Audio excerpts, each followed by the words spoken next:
thank you for taking the time to do this interview live on location from Joe's Laundromat, just a couple minutes away from the Varsity Theater in Minneapolis, Minnesota, with your first time here in Minnesota on your very first tour of the United States. Yeah, thank you very much for asking me to do an interview. I appreciate it. I want to spread the word of our band around America like we have always wanted to. Yeah, and I'm glad to be able to help spread that word. The day that I found Death of a Dead Day, I became an instant fan of you guys, and I've given up pretty much all hope of being able to see you guys in America. I thought that I was going to have to make it over to the UK. Yeah, I kind of gave up hope as well of coming to America a few years ago. I didn't think it'd happen. I thought, I've done a lot of cool stuff, so I was kind of like, yeah, that's cool. I've been in Japan, I've been here. Yeah, America's always been like my top ambition with like Australia.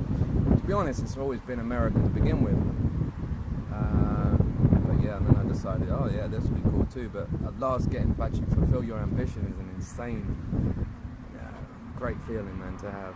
You know what I mean? And it makes me so happy that you were actually able to make it here in America. And part of such a great package as well, opening for Periphery, and of course with Chon and Toothgrinder being a part of it. Yeah, as man, well. it's Periphery of asked us a few times. I was telling you on the journey over here actually, but I did not realise that their fans were so passionate and everything, and I didn't realise anything about it. I had actually never seen them live, and their fans are really open to us, and we're having a great reaction every night.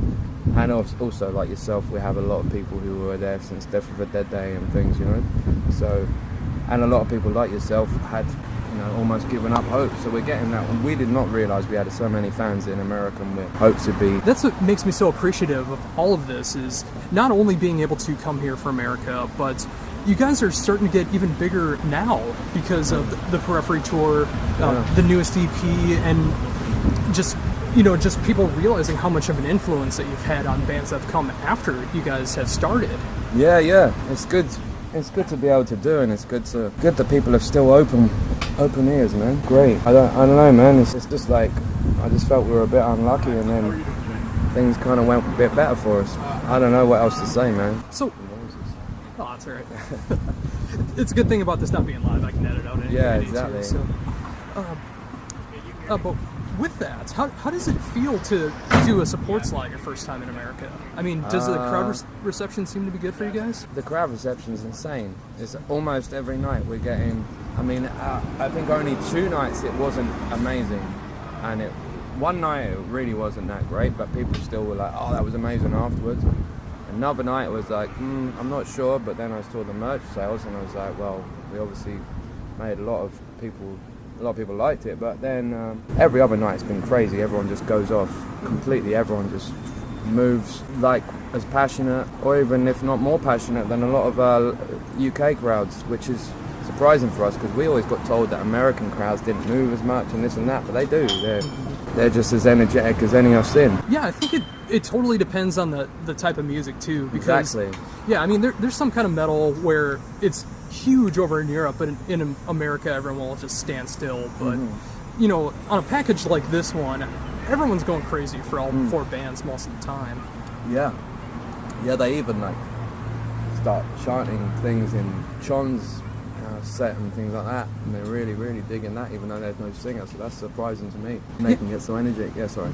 Oh no, I was just gonna say that's also what I loved about this too, is because it's 4 distinct bands on this bill, and no 2 bands sound alike, and I like that kind of diversity in a package. Great. I really like Toothgrinder too.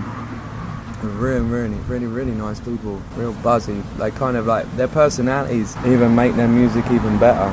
I like their music anyway, but them as people, they're really buzzy people to be around, man.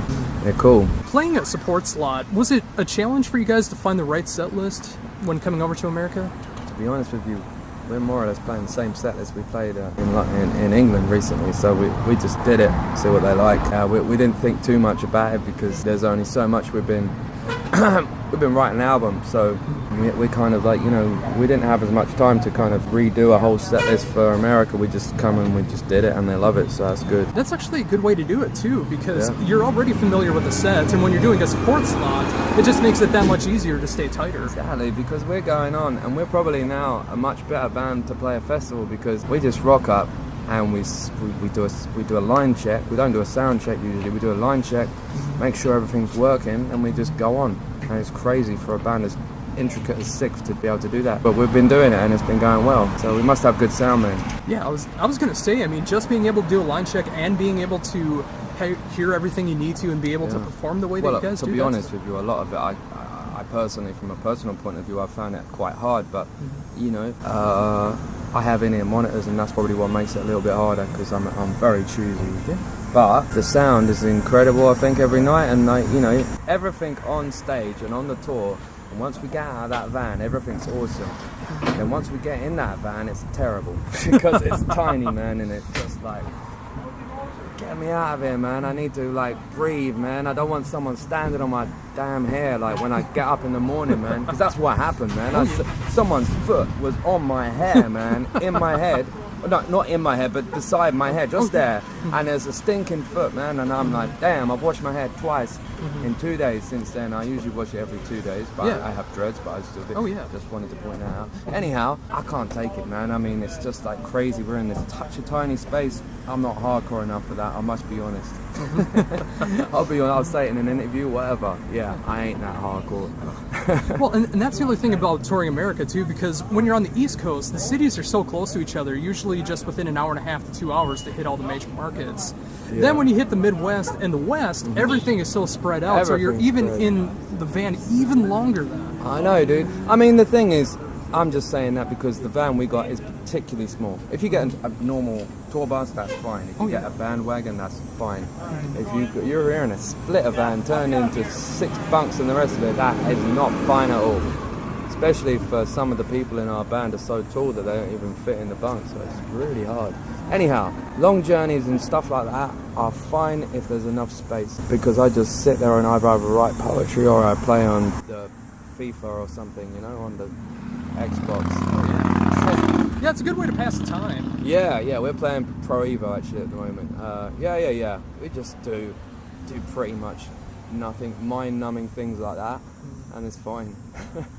Do you guys listen to anything when you're on the road? We haven't listened to a lot. I mean, I'm the only one really with big enough space on my iPod, and they don't really dig what I mean. I listen to Leonard Cohen and I listen to The Doors, and I've been playing quite a lot of that kind of stuff. Primus. I personally don't listen to a lot of really heavy music. Personally, I get my kick when I'm playing it or when I'm writing it, and then I like to take myself away from it and come with a fresh perspective. I think that's always been my way. Well, ever since I've kind of, you know, ever since like maybe a year before Death of a Dead Day, that's always been my way. I'm Johnny Cash and think, you know, the American series, and yeah, that's what I listen to, man. Yeah. So with that, when you know SikTh became more popular, especially with Death of a Dead Day, did that kind of grow you out of the heavier music? No, it was just a natural thing. I just personally just my taste just differed, and I really got more into lyrics than anything. And to be honest with you, there's very few great lyricists in the metal community, in my opinion. And obviously I consider myself, I like what I'm writing, but I would humble myself if I'm listening to someone like Leonard Cohen and his genius words and everything. And that's what I'm really into, my words, and I'm really into vibes, and I'm also really into just getting myself in a different headspace and drifting off into somewhere very, very different, and kind of trying to get into a magical land, and, you know, a magical place. And I'm a very much, when I'm writing my stuff, I'm very much visual. I visualize everything I'm thinking, you know, everything I'm thinking and saying. So yeah, I just don't get that much of a kick. But then again, there's sometimes I'll be driving my car and I'll listen to something. I'll put like Pantera or Slipknot, Vision of Disorder, or whoever. Knuckle Dust, that's a UK band. Bands like that, I'll just put that on, and I can get like be like White Zombie. But yeah, I mainly drift around, man. I mainly drift around because I'm a lyricist. Yeah. And that's what I've always appreciated about the band. I mean, with your versatility in your vocal ability is one of the things that instantly drew me into the band. And when you have those type of lyrics and you want it to be that visual experience, and the music matches with that, you can't necessarily do that if you're just listening to brutal death metal or raw black metal. I mean, you got to have that variety. Yeah, there's no way you can do that. You have to be open in all ways in life. I'm a very sensitive person in many different, in many different ways and situations, my surroundings and things like that. That's why I was talking about the band. It's too claustrophobic. My mind's not able to breathe. I feel like my energy's getting sucked out of me. So that's what it's like. And so yeah, you just have to be an open person, like in a lot of different ways, like to be able to draw on that. But my mind's always been like in the space of I want to create new music and I want to do something new which hasn't been done before, and I want to search for that. And then if an idea comes, then I'll try it. And I think that's the best way, because a lot of people they program their minds to think that everything's been done before, and if they do that, there's no way you can do anything new, and that's a fact. Yeah. And my mind has never been like that. I've always been like, someone say that to me, and then I'll do something new, and then they'll go, wow, that's something new. I say, yes, it is, because my mind is... Yeah, I mean, there was no one that sounded like you guys before you came around. I mean, that's a great example, and there's bands or musicians that have never heard anything like you guys have done before, and when they finally get a chance to check you out, that opens their mind up to different experiences with any type of music that they listen to. Because there's still new music to be discovered. It's just that I think also it's not only that, it's culture, the way it is, the way everything's so instant, and there's so much pressure on people to be appreciated instantly, instant gratification within social media, within everyone wants to be on the front cut. Well, not everyone, but a lot of people, a lot of bands want to do their demo in their bedroom, and they record easily, and they make themselves great, sound great, like acceptable metal, done before, or something like that. Nothing really new, but in a genre where they know that there's fans and they can do this, and they do it. I call it fast food, because they're just doing that. They want to get on the front of the thing, they get a look, they get the right look, they get the right tattoos, and then they think that's that, we've done it, man. But really, you haven't done shit apart from put yourself on a pedestal for 5 minutes, and yeah, you can have some fun touring and stuff, of course, but what is the most satisfying thing about music is discovering new ground, and really and from a lyrical point of view, from someone, if you make someone feel less alone, also from a musical point of view, you can do that as well. You can draw that in. That's the best thing about music, and a lot of people are missing that out. They just want to see the fame side, the glamour, the front of a magazine side, and that really is no way near as good buzz. Yeah, and that's the other thing too, is when you make music like that, you try to follow the trends to become for that instant gratification, people forget that trends die out quickly. Exactly. And then when you're just writing that kind of music, people aren't going to appreciate what you do after. Exactly, that's why there was bigger bands than SikTh back in the day, and they weren't asked to come back 7 years after they split up, or whatever, and SikTh for us, because you were either a leader or you're a follower, and the leaders, the pioneers, are the ones who usually get bigger. If you look at all the bigger bands in metal, and all the big bands who are last, they've all got a distinct sound. And the other ones you often forget about, man. Do you know what I mean? Oh yeah. Or you just using passing comment, or, passing conversation. It just doesn't mean anything. So that's that. Yeah. So how are you applying this to the new music that you're writing? Applying what? Or just keeping the creativity and creating new music? Well, just the same method I've had for a long while, because everything's open still, and we're trying to explore new ideas, going to different talk about SikTh, right? We're going to different we're trying a few different ideas and going to different places, trying to bring a different vibe. And I'm describing visually a lot to Dan Weller, who's a big writer, who has always been a very, very strong writer in the band, and where I want to go lyrically, and he's trying to make that. He's trying to visualize what I'm trying to explore within the music, and yeah, well, we're going to go down a few different avenues, and it'll be a fresh sound for SikTh, but it'll still be SikTh. Obviously, with Justin gone as well, it's a big thing. How much has that impacted the band? At the moment, the only real way it's impacted us is personality. Well, obviously it's personality.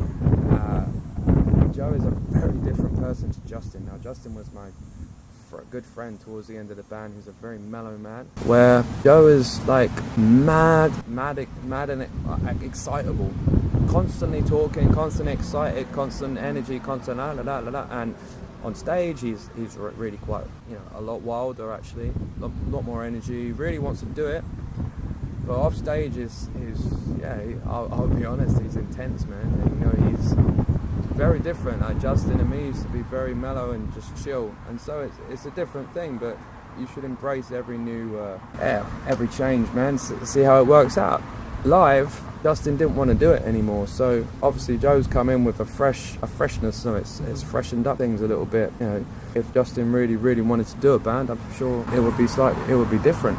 But I know how it is when you want to leave a band, because I've done it myself. Yeah. And I understand his mentality. I understand where he's at. I understand it. So I have nothing but, you know, admiration for what Justin did by leaving the band, because if he stayed in a band and he didn't want to be in it, just did it for the sake of being in the band, that would be a terrible idea. Yeah, I mean, that's one of the sad realities of being a musician, and especially when you get to that level where you can make albums and tour, is sometimes just the emotion behind it just goes away. And sometimes you just need to take a few years off and realize what you're doing. Sometimes you're just over that stage. But if you ever do get that energy again, you know, just like the band itself, like making the new EP and finally being able to hit North America, you know, just It's going a shame back out there Justin's and not try. here, man. In that way, it's because he's not getting any of the appreciation that he deserves. Because, you know, even though I'm the main writer and I write all the lyrics, Justin's voice is a massive part of the band, and his character is he has character in his voice, and it's, for me, it's a shame not to see him getting that appreciation. And but then in the other way, we wouldn't be here if Justin was still in the band, because he didn't want to tour that long. He's got a wife and he loves being a producer, so fair enough.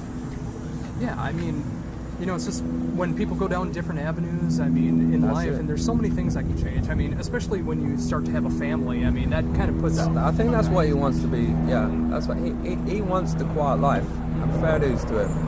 Fair enough, that's a good thing. It's a good thing to have. Yeah, we'll wait for them. Oh, yeah. How long are we? All right, cool. We've got 5 more minutes, and I'll quickly do a change, and then I'll do the dryer, and then I'll come back. All right, cool. I'll do that. So how much, with having Joe in the band now, what is he bringing to the band vocally in compare and contrast with Justin? In contrast with Justin, his rhythm is different. He's quite rhythmic. Justin had a higher range, which Joe will have to open up his voice a bit more, I think, and train himself to get a bit higher. But Joe's nails it every night. I haven't recorded Joe yet. I haven't, you know, when I write parts and then give them to someone, it's different. I learn more about them. Yeah. But at the moment, he's just singing Justin's voice, in Justin's voice, you know, his lines, and he's doing it very well. So I can't really say that much, apart from he's doing it really well. He's nailing it, but I don't know what he from a personal point of view, because I've heard him in his other band Aliases, and I mean he's a versatile vocalist, but Justin was too. Yeah, just like everybody in the band. I mean, there's so much versatility. Everyone's very versatile. That's the kind of whole thing in the band, and that's why we got 2 vocalists at the start. When Dan Weller first talked to me and said, I want to be in a band with you, I was like, yeah, but I want to do 2. I was seeing some bands with 2 vocalists. I was like, man, that opens up possibilities of such a frantic. It could be so frantic if you write like that. And if you hear my style of writing, which you do, you'll know that you need 2 vocalists for the style of frantic, fast-paced style that I do, because it's just not. You can't possibly do it as one dude. So yeah, that's why. But the whole band, like James on the bass is unbelievable, man. Obviously the guitarists, they're great and everyone takes very much notice, but James is an unbelievable bassist. Dan Ford's an amazing drummer, man. I only really understood how good he was when I went to one of his drum things. I don't know, he tricked me into going to a drum thing on the way back from a gig, and I was like, what am I doing here? But they had a camera above him and a camera on his feet, and I was like, yeah, you're ridiculous, man. You know what I mean? He is amazing. Yeah, I mean, and again, that just goes for the entire band. I mean, whether it's vocally, everything, or the drums, you know, just like everything is so great. Everything is so intricate, and then everyone pushes themselves, so that's a good thing. I think I'm back here with part 2, the drawing sequence of the interview. Yes. So, of course, you've done other projects outside of SikTh as well. Yeah.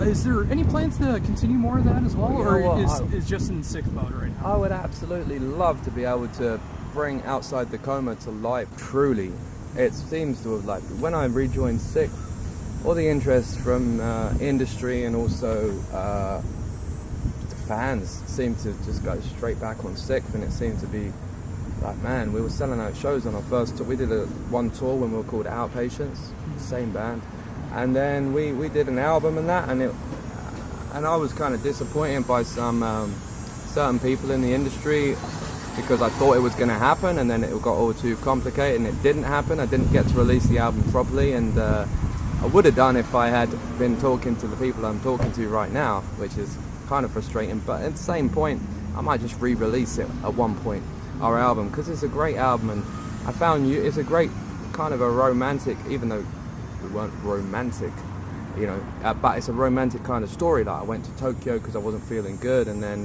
found this incredible singer, and then I went and got Kieran Pepper involved again, and he used to be the drummer of the Prodigy. He didn't write for the Prodigy, but he's a drummer, and he's a great, and he did all the electronics and all the programmed drums, and then we got a real drummer in to record drums, and it was a great project, man, a great band, but it's a shame that couldn't be.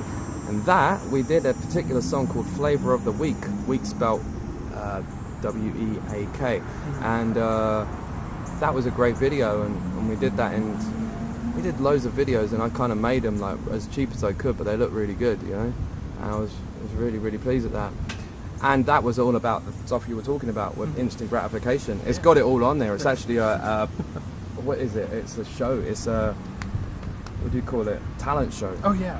And it's a talent, because Yuri looks like a pop star, and she could easily be a pop star. The way she sings, and the way she can do anything. You know what I mean? She everything is open to her. She is incredible, and she is the most versatile vocalist I've ever sung with in my life. She's unbelievable. But people don't really know about her. Yuri Bijou, you should check her out. Yeah, I mean, it's like I always knew about the project, but it's just I haven't really been able to find the material. But as long as it's out there, I'm yeah. I mean, it's on YouTube, and it's on there. It's like Outside the Coma. If you just check that out, there's Throw Rocks. But I would really like to re-release it at some point. Actually, get it out in America, and knowing that how passionate American people are about lyrics and stuff, it's kind of would be a real shame if I didn't release that album, because that was lyrically very good as well as man, the vocal assault, if you like, on that album is unbelievable. Like, me and her really go for it, and she is just off, you know, she's in a great place wherever it is. If you do get that opportunity to re-release it, would you touch anything up on it, or would you just release it as is? I would probably rename it all, because it might sound strange to some people, but I believe it might have been a bad idea to call it Outside the Coma, having coma in the title. Just to me, I've always stayed away from that kind of offensive naming, and it wasn't meant to be offensive, but it could be taken that way. It was meant to mean outside the deep sleep of society, and that. But I don't think it's as catchy kind of to people. I don't think they get it. The main thing is you need a record company to push it to get it. So exactly. That happened. Yeah. Maybe I'm wrong, but I'd like to start it again on that, man. The only thing I'd change is I'd probably change the artwork, and I'd change the name, and and maybe I don't know what I'd do, but it sounded pretty good to me. I mean, essentially, I'd love to be able to record it all in a really, really good way. We did it in such a way. We did it, you know. I think we did the whole album for about $2,500, and that's unbelievable if you listen to it. Oh yeah. And we did that because of favors. You know, you stock up favors being a musician for so many years. You know, we got in a studio for free. We did this free. We did all the production ourselves. We did all the editing ourselves. We mixed some of it ourselves.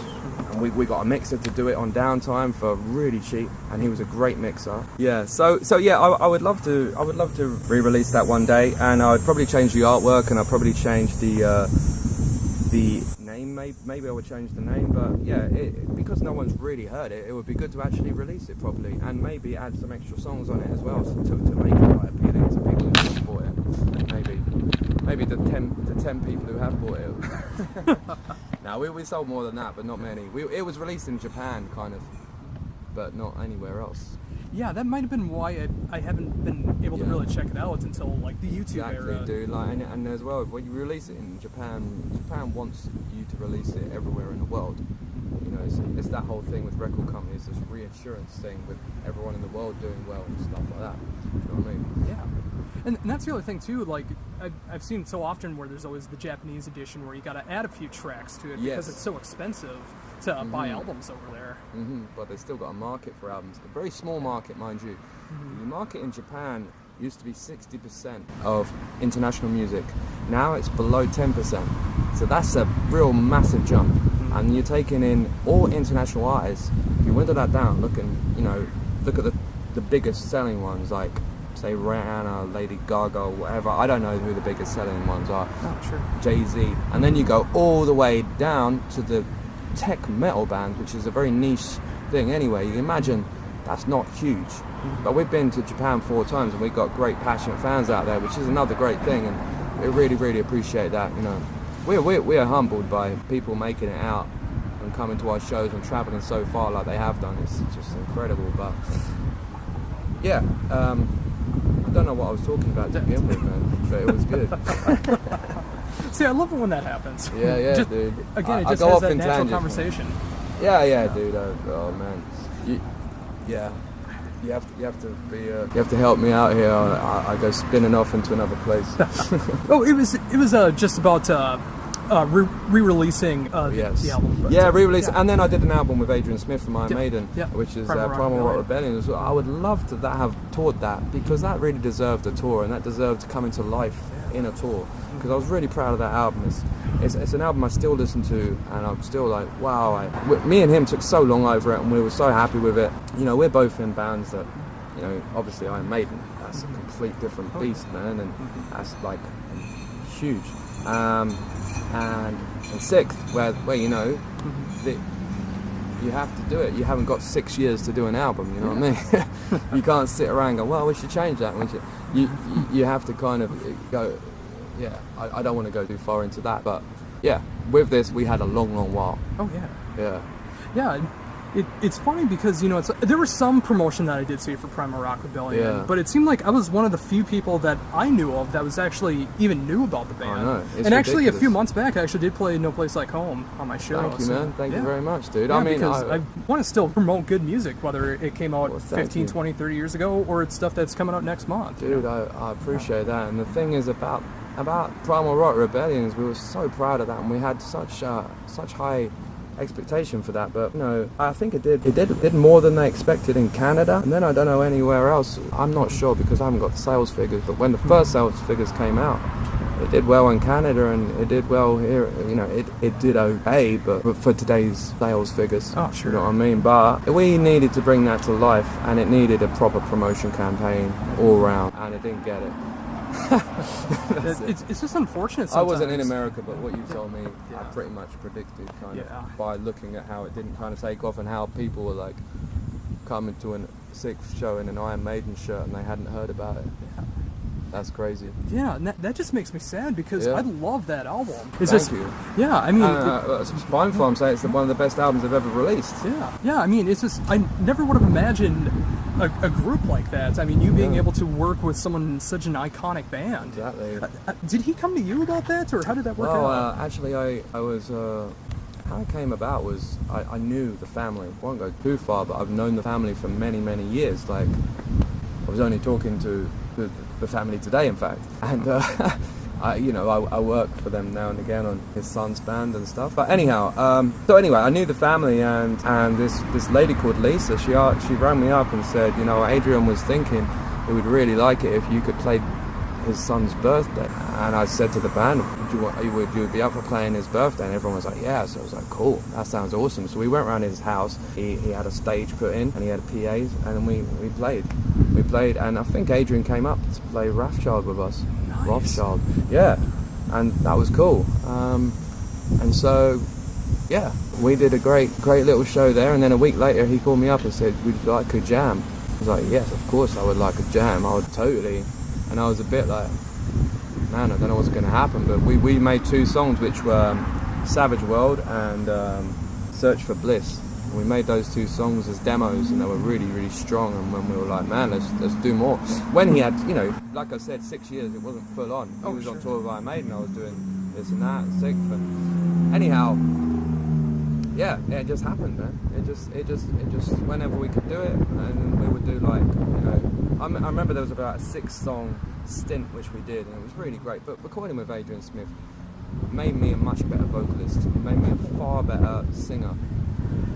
Melodic singer I'm talking about, far better than I ever was before, man. I'm so much more confident than I was before. I've got so much more technique than I was. So bringing that into what I'd already did just made me a far greater vocalist. So for instance, on the new songs like Philistine Philosophy and things like that, I'm able to do the harmonies with Justin on that, and we sing it really well. I wrote all the vocals, like the whole stream, you know, the flow. So I was really able to, my writing is able, you know, to advance a lot more now. So it's really good. And Adrian's such an open person. He hasn't got an ego, as it were. Like, and he's just so easy to talk to, and he really helped me like in so many ways, and looking at music in a different way and bringing that into what I've already got. It was a great experience, man, for me. And he said it was nice for him too, because he's not used to someone coming from where I come from musically, and creatively. So yeah, I know he's like in full Maiden mode right now with I think their tour's just finished. Yeah. So, I mean, is there any talks of like doing something in the future when you guys got time, or is it just kind of on the back burner? I say to Adrian whenever I see him, man, I would love to do something, man. Whenever. The thing is, like Adrian, how I don't know how long that tour was, but it was long because I was on it. I dipped in and out of dates, filming for his son and playing a gig. I remember SikTh played a gig somewhere, which they played a gig. Anyhow, it was great. He's too busy, you know, when he's doing all that, and he wants to chill out after it. And so, when it comes a point we can do it, then we'll do it. But I'm not saying that we're going to do it. Oh, right. Yeah. I just have to wait until Adrian's inspired. If he's not inspired, he won't do it. That's it. Yeah, that makes sense too. I mean, you wouldn't want to put out a next album where it didn't have like the heart and emotion behind it. No, that's got to be. cool. And it'll probably be an EP if we did anything again, because I think an album is a hard thing to do. It's a lot of songs to do. You need to, and to be as strong as the first one, we don't have that long. Yeah, that definitely makes sense. Do you know what I mean? We couldn't do it over 6 years again. It would have to be pretty quick, and we'd have to tour it. So with all those things, if he wants to tour, he wants to do that, yeah. But like I said, his schedule is heavy, man. Oh yeah. I mean, when Maiden is going out on tour and promoting a new album, I mean, that's got to come before anything else. Yeah, of course. I don't expect it any other way, and I wouldn't kind of wish that, because you see Maiden tours, they're amazing. The production and the performance, it's amazing seeing them, and then you see a lot of the bands who are maybe a similar age group, and man, they destroy the others pretty much. Like a lot of other bands who you're like, man, Maiden are where it's at, you know what I mean? Oh, very much so. Yeah. So you said that you felt you became a more confident singer with the Primal Rock Rebellion. Yeah. Would you say that's like the biggest thing you've learned from that experience? Yeah, probably. Yeah, I learned from that experience. Yeah, definitely. My melodic voice. Learning how he is a genius. Adrian is a genius songwriter. He writes huge choruses and things like that, and the layers and everything like that, and the hooks. I became much better at that. I mean, I kind of like steered away from a lot of that kind of thing. Like I kind of steered away from the conventional songwriting, as it were. You know what I mean? Like I didn't do chorus. I wouldn't put 2 or 3 choruses in the same song. I would do everything would change the whole way throughout, because I was experimenting. But now I've gone round in the circle, and I'm like, man, I know where I want to be, and it's kind of like I'm writing real good flows now, and it's got all the hooks and everything like that, and everything's a hook, and I love it that way.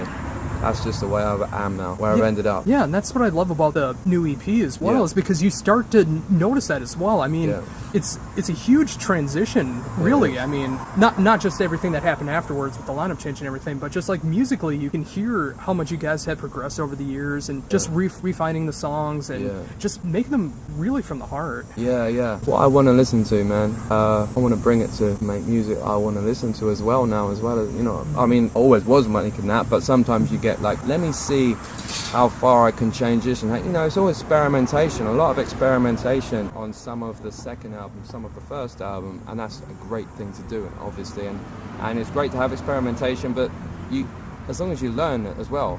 Some experimentation where you're like, that was a great experiment, it sounds amazing, I love it.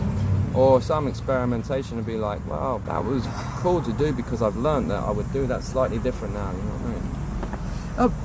With that, I mean, is it still fun going back to the early albums and listening to them? To be honest, I only listen, I'll get in trouble for this if I say no.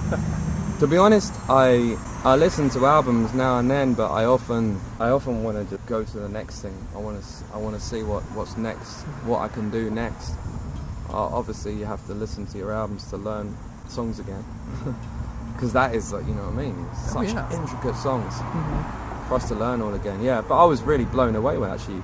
I mean, it's pretty weird for me to say, but I hadn't listened to Bland Street Bloom for maybe, I don't know, probably about 7 years since we played it, and then I put it on. No, about 6 years, because when I was rehearsing, I put it on and thought, wow, I did not realise we were like this. I like, you know what I mean? I just.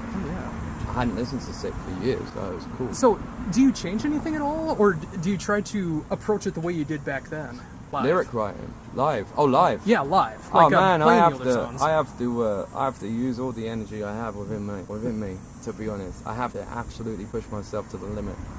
Like, I have to, and I mean that because I don't want to come to America and be like a frail example of what I want. You know what I mean? I want to put as much in as I can, and it absolutely takes it out. I'm absolutely exhausted every night, man. It's harder now, but it's good. Yeah, and that makes it kind of rough too, because people will finally see who you are. Like, I imagine there's Periphery fans who have not heard you guys, and they're going to be blown over every day of the show. I know that's going to happen tonight as well. There's going to be someone to discover you guys for the first time. There's a lot of them. Yeah, and they see you after the show, after you spent all of your energy out there, and as tired as you are, that's still the rewarding part, is making over new fans and just reaching that fan base even more. Yeah, we've been doing that. I've been going and meeting people. We've all been meeting people after shows and saying thank you, and you know, going by the merch and stuff, because that's what we generally do. And I'm exhausted by almost every show. I'm exhausted. I can't drink anymore either, really. I mean, I drink now and again, but I can't drink beer anymore and things like that. It's just like, I'm often very tired. Don't have a lot to stimulate me apart from the idea of sleeping eventually in a beautiful van and stand on my Oh, I completely understand. Yeah. No, you know what I mean. You get yourself up so much for the gig that you use all that. You have such. You're obviously driven by adrenaline too, man, and all the energy you have, and then use it all up. Oh yeah. Like before the show, you're just coming into town. You're around the road like 6-7 hours, and then you have to haul your gear in line check. You see a different me, man. Yeah. Than we were talking now. I have to psych myself up completely. I have to get myself through routines. I have to get my heart rate up. I have to get everything going. I'm a different person on stage. Well, if you need me to say some inflammatory things to get your blood boiling, I don't need that. I don't need to be angry. I just need to be psyched within myself. I have to have words with myself. Oh yeah, that's the best way. And that's the amazing thing about adrenaline, because you know, going on the road for like 6-7 hours, you know, like coming into Minnesota and then hauling in your gear and everything, and then saving all that energy for that adrenaline when you finally hit the stage, and then afterwards it all comes down again. Yeah. But it's an incredible thing to be able to have that live experience and be able to have that energy for the fans. It's great. It's like the fans give me energy, man. It's like the thing is with a SikTh show is usually we've got such a personal connection because of the music, the energy of the music and the lyrics as well. People are usually, and also going to America for the first time. When we come back and did our headline tour for the first in UK, people were crazy. Like the whole place everywhere we went crazy, and it's like, we're having a great reaction. I mean, obviously not everyone knows us here, but like I said, the reaction has been great so far. Hopefully it's good tonight after we've done this interview and everything. Hopefully it's great anyway, but so you get a lot of energy off fans. When it comes to the set list, do you notice that the fans are reacting more to the older material or the newer material, or is it all kind of equal? We're only playing one new song. Oh, okay. Unfortunately, I'd like to play Behind the Doors. We've been talking about that, and I think we're going to do that in the future. But people, we've been playing Philistine Philosophies first, so you know, first is like you're getting your sound and stuff, so it's getting a good reaction. But people love old songs as well. Yeah. I think if Philistine Philosophies was later in the set, maybe it'll get an even better reaction than it's getting. But well, I mean, that's the thing about when you're in a support slot. Yeah. Usually the first song is, especially for people who haven't discovered you before, is always going to be a challenge to win them over. But by the end of the set, they usually can be won over.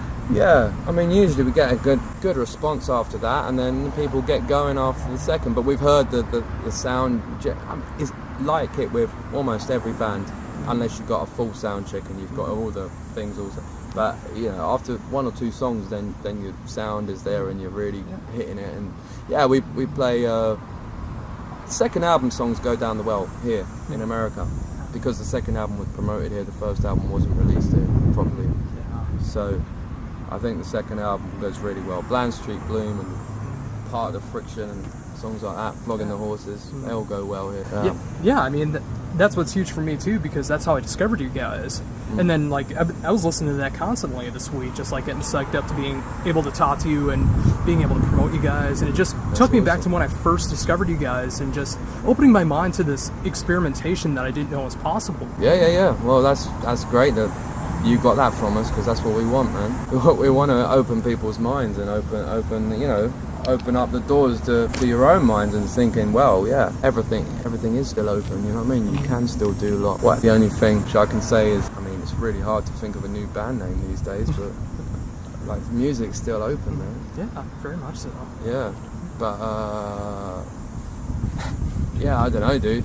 I don't know how to answer that apart from what I've said. I think it's good, man. Oh yeah. One other thing is my spoken word goes down quite well, because people are quite shocked that you do that, because I do that live, and I think it's quite a shocking thing for someone who doesn't know it. In England, I've been doing it for years, like, and everyone screams the words back, but here it's interesting.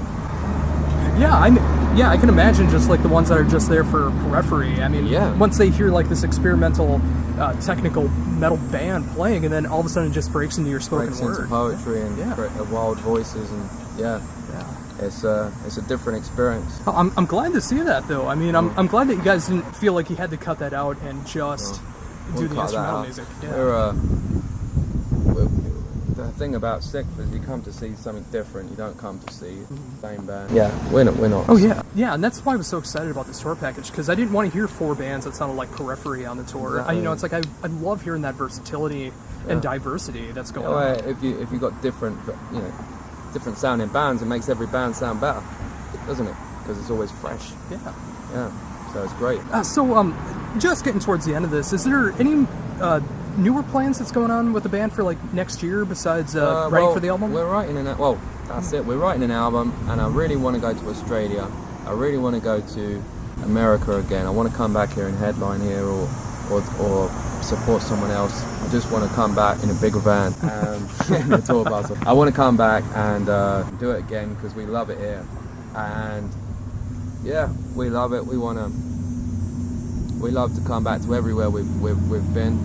We love Texas, we love California, we love Oregon. Pretty much, I can't, if I've forgotten anywhere so far. We're only up to here now, but we loved it in Portland. That was great. But we had a great gig in Dallas as well. I remember that. That was really, really passionate fans there, man. And there's been a few places that I can't remember the names of right now.